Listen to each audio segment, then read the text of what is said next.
I was there the day Horus fell. That is a famous and really quite eerie quote from False Gods, the second book in the Horus Heresy series. While it refers to Horus physically falling over, it is in the same book that Horus is stabbed with the anathema, which put him on the path to his fall to chaos. What would have happened if Horus didn't fall is perhaps one of the most frequently asked hypotheticals in Warhammer. Therefore, on today's exploration into the vaguely different darkness of the far future, that is the very question we shall ponder upon. The great tragedy of Horus's fall is that being stabbed with the anathema was largely avoidable. Horus acted uncharacteristically carelessly, which led to him fighting the Nurgle-corrupted planetary governor Yugantemba on his own, and then promptly getting stabbed through the shoulder with the anathema. If Horus had delayed his advance, making sure to only assault the former governor with the Mournival by his side, he could feasibly have avoided the injury. And even if he didn't, and was still stabbed, Horus's salvation could still be realized when he was being corrupted in his coma by Erebus, masquerading as the dead sons of Horus' captain Hastur Sejanus, whispering falsities and half-truths into Horus's ear, convincing him to turn on his father. While this went on, Magnus the Red appeared in Horus's dream, trying to warn him that Sejanus was in fact not Sejanus at all. In the true timeline, Horus failed to heed his brother's warning, which resulted in Magnus promptly shattering through Terra's webway branch at Mach Fuck to warn his father. If Horus had simply listened to Magnus, however, he would have seen through Erebus's deception, and the Emperor would not have sent the Space Wolves after Magnus, eliminating both Primarch's motivation for joining the traitor cause. In practice, this would mean that by the time of the start of the heresy in the true timeline, the Loyalist side has 11 Primarchs, to the traitor side 7. Unless something goes horribly wrong, the heresy should be over and done with in no time at all.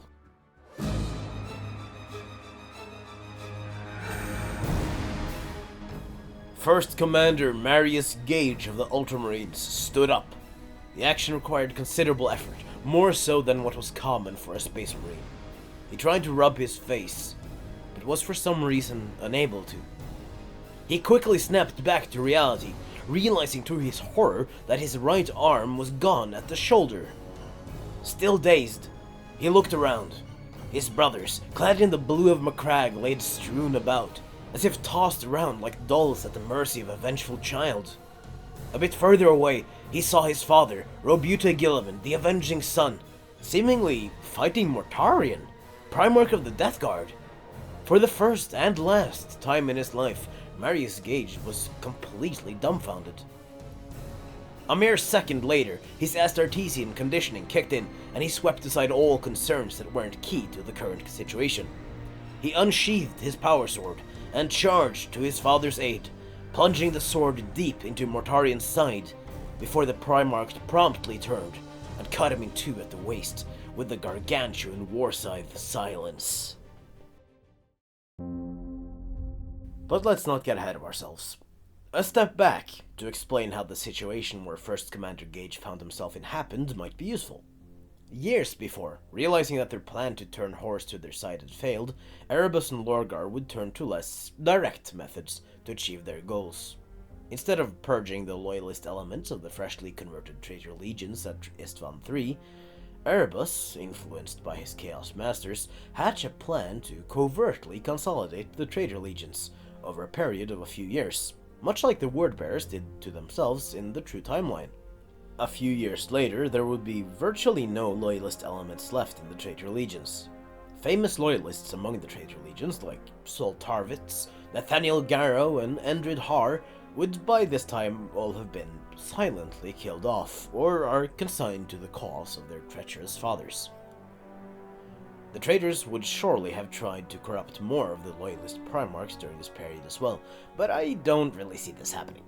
As I discussed in my first video, Mortarion could feasibly switch sides, but seeing as Magnus is a loyalist in this timeline, one of his largest motivations for switching sides goes up in smoke.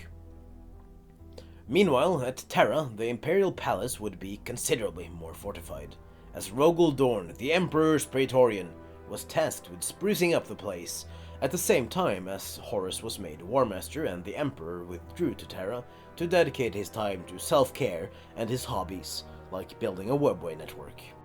In the book series, which I encourage everyone to read for themselves, Dorn felt that he didn't have sufficient time before the traitors reached Terra, so considering how he's had multiple extra years, taking the palace would be harder by a considerable margin.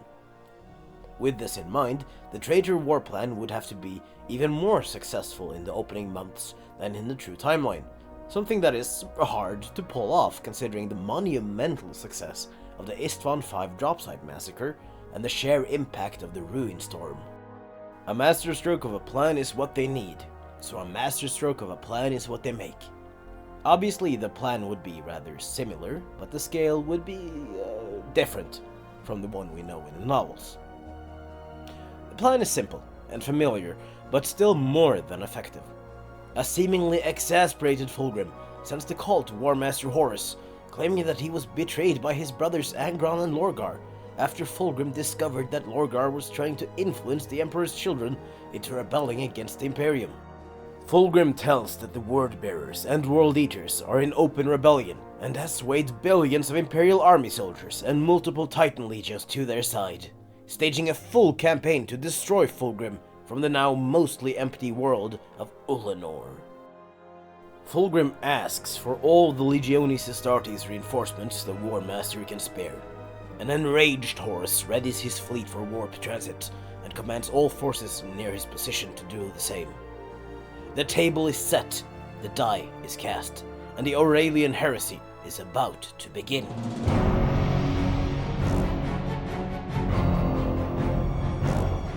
Horus is not a man of half measures. He'd take the betrayal of two of his brothers as a personal slight, and would probably call on all his brothers to gather and crush the traitors. Most of them would heed the call, but there are some exceptions. Rogel Dorn is bound by the order from the Emperor, and would remain in the Sol system with his legion. The Lion, still displeased with taking orders from one of his brothers, would either give some generic excuse or just ghost Horus. Meanwhile, Magnus the Red, not realizing that the false Sejanus was not some simple demon, but in fact Chaplain Erebus of the Word-Bearers, just looks with scorn at the petty squabbles of his brothers. And Sanguinius realizes that an occasion such as this would spur on the red thirst in his sons, making keeping that secret nearly impossible. I can see him considering the fact that 12 of the Emperor's legions are all moving in to dogpile Angron and Lorgar to be sufficient. As Horus and his 11 brothers gradually arrive in the Ullanor system, they immediately realize two things.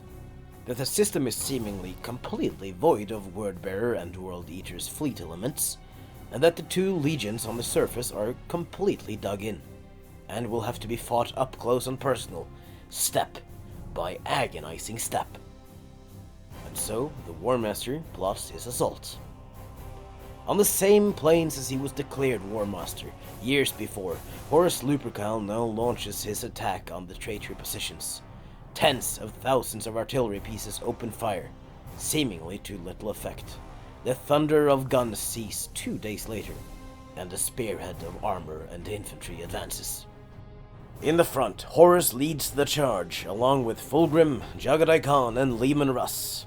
Perturabo and Vulcan commence the artillery and spaceport in their rear, while the rest of the Primarchs advance in the middle of the enormous force.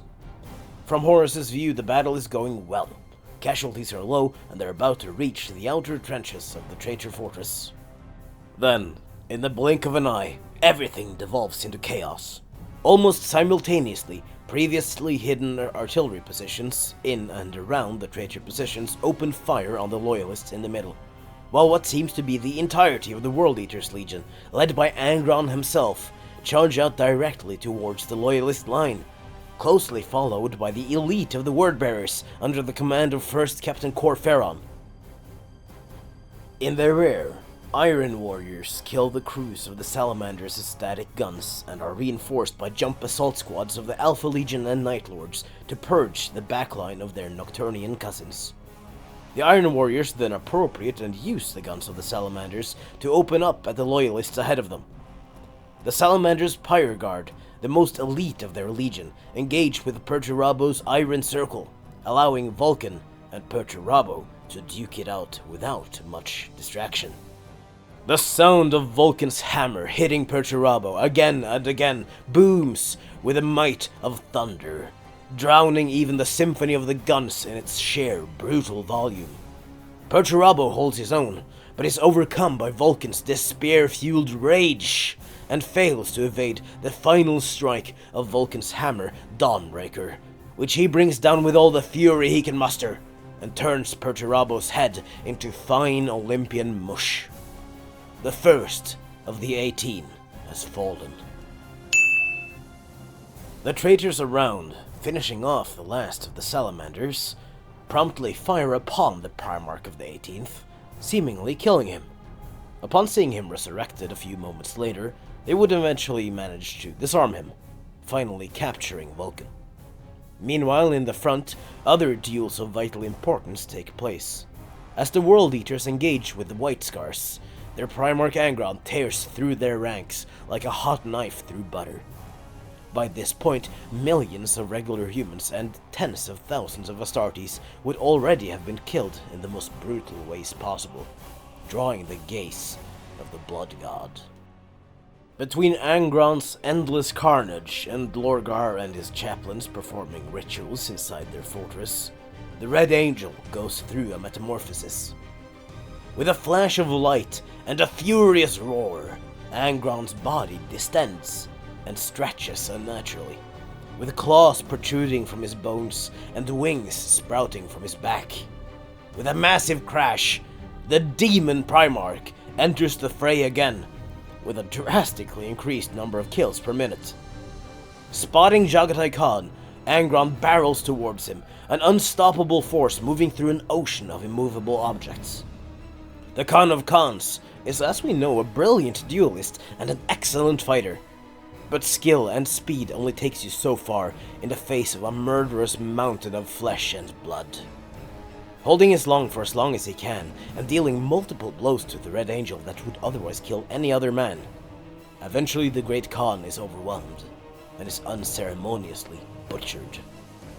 Meanwhile, Robute Guilliman's Ultramarines are pinned down, taking fire from their front and back from the Death Guard and Alpha Legion.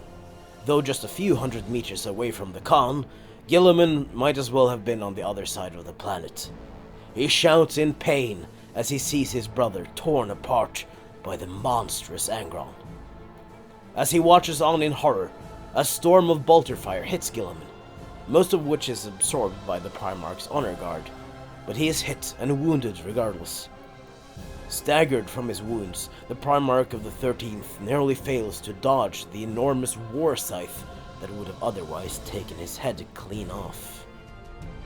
"Mortarion!" Guilliman shouts. "What is this madness?" The only reply he gets is further swipes from the scythe, which Guilliman only barely manages to dodge. A brief but fierce duel breaks out, with both Primarchs taking several serious wounds. Most of the Space Marines around them don't even notice, the chaos of the battle engulfing everything, and overwhelming combatants on both sides. Out of the chaos, a shape appears, charging right at Mortarion, sword in hand. Marius Gage, valiant son of Guilliman, plunges his sword deep into Mortarion's side, only to be cut down as quickly as he appeared. Guilliman shouts in pain, and in a spur of rage, swings his power fist, the hand of Dominion, towards his wayward brother. Mortarion swiftly drops to the ground, slicing Guilliman behind the knees. The son of Ultramar drops to his knees, beaten and defeated. The last words he hears are, "Goodbye, brother," before his head is swiftly severed from his body. All this has happened in the span of just a couple of minutes. The War Master sounds a general retreat, but Vox calls are being jammed, so only the loyal Marines who see Horus draw back himself move to leave with him. Slowly but surely, the Loyalist elements start boarding their bulk carriers and gunships, most of which are shot out of the sky before making any meaningful gains. Horus manages to board his gunship, along with Little Horus Aximand, a couple of his captains, and a few of the Justarian. Noticeably, no members of the Mournival other than Horus Aximand are present. As Horus's personal Stormbird gunship takes off, it's shot down, and the War Master of the Imperium is knocked unconscious. Leman Russ and Ferrus Manus are the only loyalist Primarchs to make it off the planet right away, as they were in the back of the middle, managing to break through the Iron Warriors' positions and to the spaceport. Corvus Corax is characteristically missing, with no one on either side being able to confirm whether he lived or died. As the survivors make it into orbit, yet another in a series of horrible sights meet them. The chaos on the surface was nothing compared to the chaos of the unfolding Void War. The fleets of the Wordbearers and World Eaters had appeared from their hiding place within the system and has joined the other traitor legions in waging a massive battle, with ships exploding in quick succession. Some try to break away, some desperately go for ramming speed, but most just try to kill anything that fires upon them. The evacuating troop transports tried their best to land on their respective legions' warships, but very few do in the end. As the dust settles on Ullanor, and the last ships leave the system, nearly 1 million Astartes and 3 Primarchs lay dead. Thousands of warships are nothing more than wrecks drifting through space, and 3 loyal Primarchs are missing. It is a sad day for the Imperium. The atrocities of Istvan III and V pale in comparison to the great betrayal at Ullanor.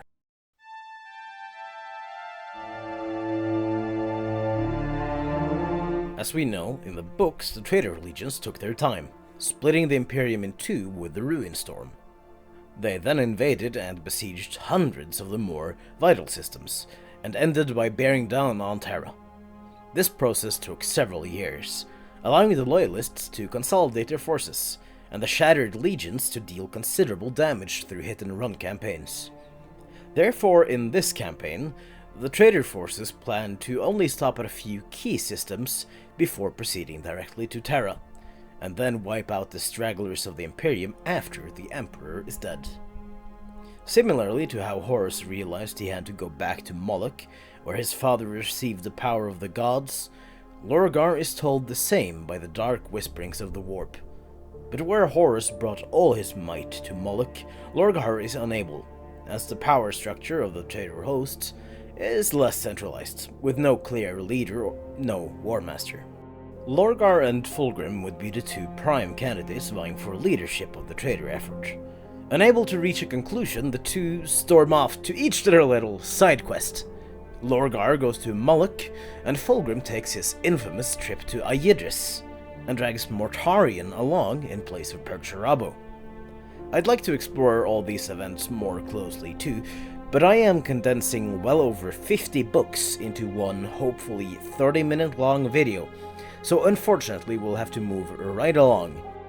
I'll only add that while on Aegidris, Fulgrim completes his ascension to Slaaneshi Demonhood, and on the way back, Mortarion's fleet gets lost, with Captain Typho performing his little prank, ensuring that the Death Guard falls to Nurgle, and Morty becomes a moth.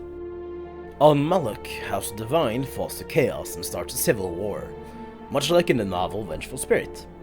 Lorgar's fleet arrives and makes a full assault to help the Chaos side.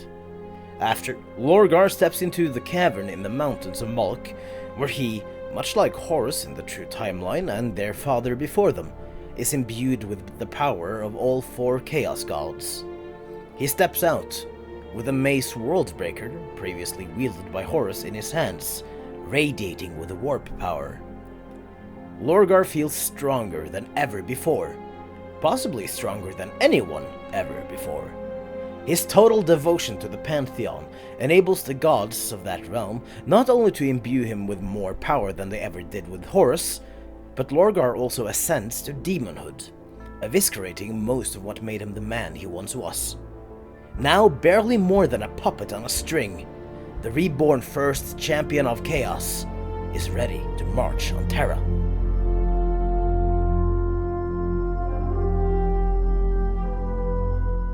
Word spread immediately of the travesties in the Ullanor system. Due to its relative proximity to Terra, survivors amass there instead of spreading across an entire segmentum and waging a hit-and-run war on the traitors. Within a few weeks, sparse survivors from all the Broken Legions make planetfall on Terra, including Russ and Ferris themselves.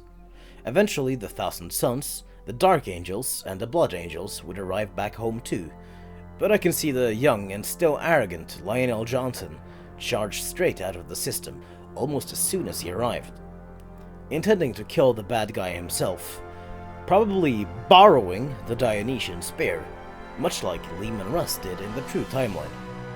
Whether he's killed or not is up in the air, but it's not really important. The Lion fails in killing Lorgar, and his legion is effectively knocked out for the rest of the heresy. With a bit more time, Corvus Corax and Vulcan both make their way back to Terra as well. The events of Deliverance Lost go pretty much exactly like they did in the book, with the Raptor project failing. And Vulcan has been tortured by Conrad and broke out, like in the true timeline as well. No more than a few months have passed since Ullanor. Rogel Dorn is making final preparations on his solar defenses, when out in the dark, reports are received of enemy operatives snooping around the first sphere of the Imperial Fist's defense network. These operatives are, of course, those of the Alpha Legion, and their plan to destroy Hydra Station and more around Pluto fail, in pretty much exactly the same way as they did in the novel Praetorian of Dorn, with the same outcome of Alpharius being killed by Rogel Dorn. As the Imperial Fists repair the damage done by the Alpha Legion, an astropathic signal is received from Malkador's spies in the Beta Garment system, where the traitor legions, now unified under the first champion of Chaos Lorgar, have been amassing, and are now leaving for Terra. A few weeks remain until they reach the solar outskirts.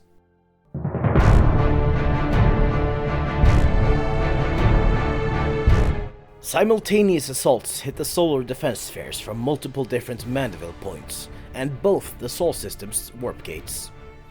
For multiple years, the traitor onslaught break themselves on the Loyalist defenses. Both sides take monumental losses, but the traitors push closer to Terra day by day. The Wordbearers and their first champion of Chaos continuously perform vile rituals to summon forth terrible creatures and horrors beyond human understanding, tearing ships apart and overrunning others with demons.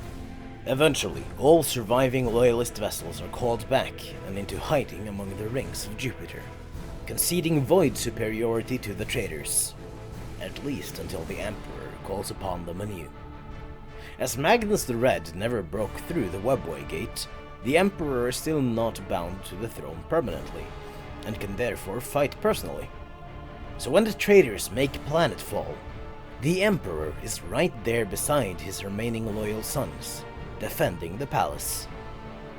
In the books, it's Magnus who tears down the Emperor's Aegis, the psychic shield that stops demons from existing inside it. Here, Magnus himself is put on the Golden Throne to power the Aegis, so while it's not as strong as it would have been with the big guy himself powering it, the traitors would also be lacking in a powerful sorcerer to tear it down. They would inevitably manage it regardless, banding together all psykers they have to blast the Aegis with everything they have. Pairing some profane rituals, and the Aegis would hold out longer, but it would eventually shatter regardless. There's a passage in the books where a demonic flaming skull passes over the battlefield, yelling that the defenders can survive by surrendering, in an effort to demoralize the mortals holding the line. A somewhat more disturbing version of the same happens here.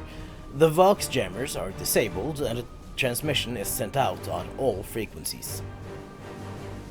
The transmission is a live feed, both audio and video, of what looks like a large scene some ways back from the front line, where Lorgar himself appears, dragging a hulking silhouette on a chain. The prisoner is none other than Horus Lupercal, still loyal son of the Emperor, The crescendo of battle dies out as billions of the Imperium's last defenders look on in horror, as Lorgar loudly proclaims that Horus rejected his one chance to stand on the side of truth. As he speaks, spouting his propaganda at length, the winged form of Angron strides onto the scene, stopping behind Horus. As Lorgar's speech finishes, he pauses, then raises his hand. With it, Angron raises his gargantuan battle axe. In the moment before it falls, Horus stares into the vid capture unit and bellows at the top of his lungs, "Defenders of Terra, stand your ground!" Lorgar gives the sign, and Angron's axe is brought down with immense force, swiftly removing Horus's head from his neck. The effect on morale is quite the opposite of what Lorgar had intended, with the mortals manning the walls and trenches seemingly bolstered by their War Master's words and then death. As the traitor horde push further and further through the walls of the palace, they finally reach the Saturnine Wall, where the famous Saturnine Gambit occurred, Perturabo's biggest blunder that cost the lives of half the Emperor's Children Legion, all of the Sons of Horus First Company, and the life of little Horus Aximand himself. The supposed fault in the wall that prompted the traitors to try the Gambit in the first place was initially spotted only by Perturabo himself and by Ezekiel Abaddon, first captain of the Sons of Horus. But seeing as the Primarch of the Fourth was pulverized, and Abaddon stands on the other side of the same wall, the fault is never spotted, which ironically saves the traitors a significant amount of casualties. In the novel Warhawk, we see an important duel between Jagatai Khan and Mortarion in front of the Lion's Gate spaceport, after constant charges from White Scar's bike assaults. As the Khan is now dead and his legion is shattered, this is replaced by a simpler and more traditional defense. Where the final battle for the Lion's Gate spaceport is fought, instead of finding himself face to face with the Khan of Khans, the twisted demon Mortarion is faced by none other than his own father, there to end the life of a disappointment of a son. The power of a demon Primarch is almost beyond human comprehension, but it pales compared to the might of the Emperor of all mankind. And like a man who had been stabbed in the chest with a sword, Mortarion was stabbed in the chest with a sword. Most of you will already know this, but the Emperor's sword is kind of a one-of-a-kind. It has this fun little quality where it essentially destroys the soul of whatever it kills, thus giving demons a true death, as opposed to their usual respawn timer. This means that Mortarion can't come back later, and is simply dead. Like, dead.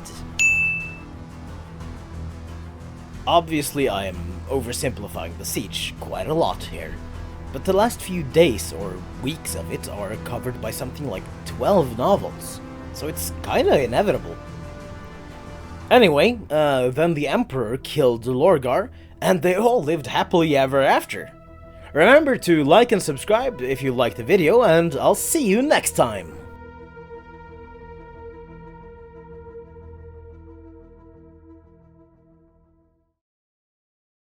Yeah, you're right, I don't have nearly enough videos to pull the fake-out video ending already. Oh well. Anyway, after straight up erasing Mortarion, the next major event that occurs is Angron losing the little self-control he had, attacking the front line, and ending up in a fight with Sanguinius. Not to sound like a broken record or anything, but this goes pretty much exactly like it did in the novel. As, they're the only active combatants that can fly, meaning that Angron is killed, or at least until he respawns, and Sanguinius is seriously wounded. As we approach the end, Terra is being dragged further and further into the warp. While there are more defenders, there would also be a significantly larger amount of demons appearing on the surface. The stream is never-ending, both here and in the books, but the cracks in reality that allow them to come through are larger and more abundant. And as Lorgar is on the surface and not on his flagship, no weird teleport strike is needed to initiate the final fight here. So in a massive last-ditch effort, the Emperor and pretty much every Space Marine, Titan, Custodian, Imperial Knight, and baseline human with enough arms to hold a gun launch a massive counteroffensive. The death toll is, as always, devastating on both sides, and the spearhead, led by the Primarchs and the Emperor, only barely reaches Lorgar Aurelian. I'd assume the Dark King stuff goes pretty much identical to the books. In the End of the Death 3-volume novel, the Emperor only barely manages to beat the Ascended Horus, because he powered down from his Dark King form. If you don't know what the Dark King is or what it means, I can only refer you to the Horus Heresy book series, as the concept is far too vast to quickly go over here. This, however, is Lorgar Aurelian, after both the same ascension as Horus, but also demonhood.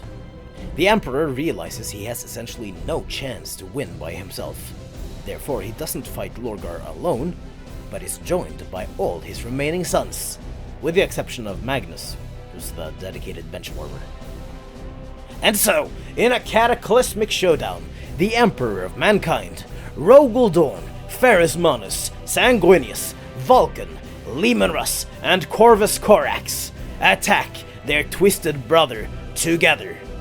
Mortal soldiers who caught a glimpse of the fight and lived to tell the tale told stories that most who hear them would dismiss as fantastical fairy tales. But the tales were all true. The sheer beauty of the fight outclassing anything the storytellers could invent. While Sanguinius and his brothers moved at the speed of light, Lorgar moved at the speed of darkness, holding his ground and dodging every single strike. On and on the fight goes, until Lorgar spots the smallest opening, the fraction of a second, and he takes it. The Slave of the Chaos Gods swings Worldbreaker fast enough to create a sonic boom before it even hits its target. And that target is the knees of Lemanrus. With a lightning-fast sweep, Leman's feet quite literally disappears from beneath him, effectively amputating both legs in an instant, knocking the Primarch of the Space Wolves out of the fight. Now, with the Loyalists at a disadvantage, it doesn't take long until Lorgar finds another opening. The next blow to land crushes Corvus Corax's chest. He lives and fights on, but the blow staggers him long enough for Lorgar to swing around and launch another strike into the side of the Raven's head, killing him instantly. As he kills Corax, the Emperor finds an opening for himself, plunging his sword into Lorgar's thigh, tearing it out, cutting off the demonic tail in the process. The Demon Lord responds by throwing himself into the Emperor, goring him with his horns before quickly leaping back, narrowly avoiding retort from the Emperor's lightning claw.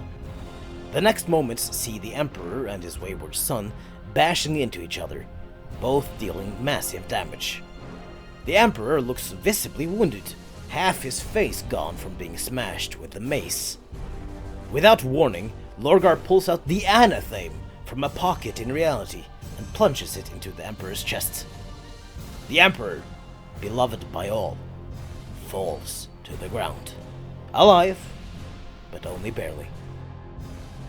Lorgar turns around and delivers a bone-shattering kick into Rogul chest, staggering him long enough for Lorgar to swing his enormous mace into Dorn's head. But when Worldbreaker is just a hair's breadth away from Dorn's face, it inexplicably stops, its momentum erased. Out of the smoke, Ajak Ahriman and dozens of Legion librarians stride out, their hands extended towards the Chaos King. "Strike him down, my lord! We can only hold him for so long!" And with that, the Emperor, with great exertion, rises again, and with a monumental effort, walks over to his lost son. "You always were a failure, 17, he says, as he puts his sword through the amalgamation of flesh and armor that once was Lorgar's neck. "And so were you, father," he says, as the psychic grip of the librarians is loosened. He falls to his knees. In a last defiant death throw, before his soul is erased, he puts all his remaining energy in driving his mutated clawed hand through the Emperor's stomach, twisting it as he falls dead to the ground.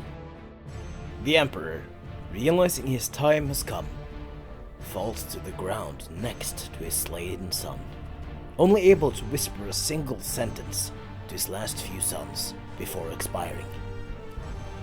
"Believe in the dream, my sons. Carry on the great work. And tell Malcator." So spoke the Emperor, beloved by all, in his last dying breath.